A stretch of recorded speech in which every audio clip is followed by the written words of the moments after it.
Are you taping? Oh my god. Oh yeah, my little thing to cover up the light. Yeah, let's make sure the sound's working and stuff. Is there some way to check that?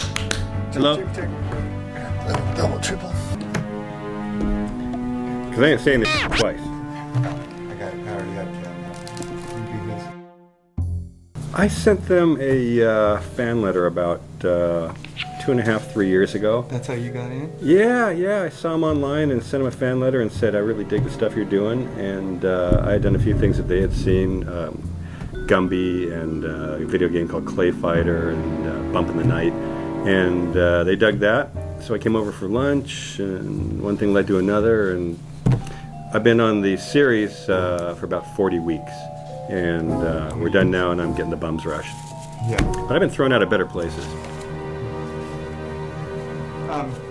The first story that I feel I brought in that was, the one that I feel kind of proud about was there's that hiker who got caught in the middle of nowhere and his hand got wedged in and he was running out of supplies and had to make that tough decision to actually cut his hand off.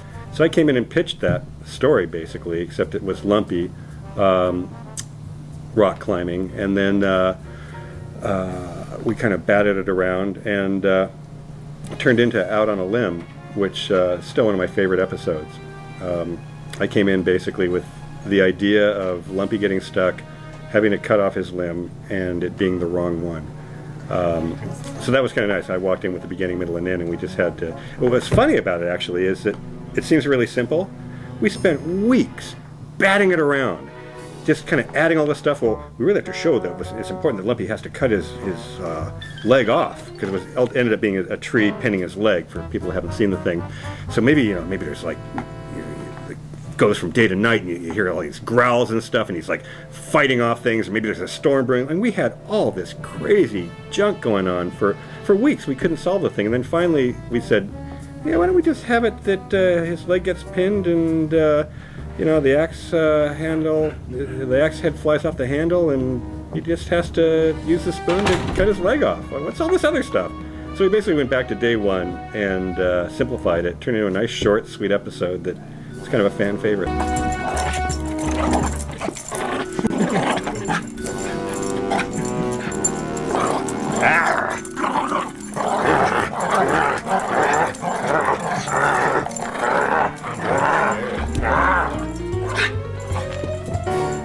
Just, I feel if I die before I finish eating, I will have lost. This is why a friend of mine said I should get a t-shirt that says id motivated, which I more or less am. I hope not.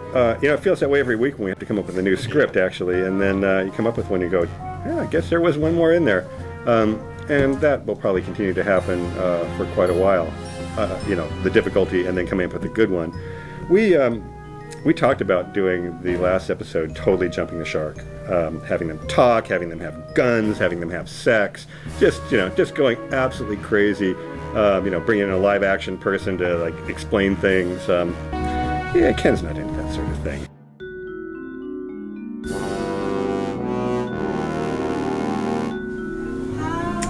Don't forget our motto here. Definitely serviceable.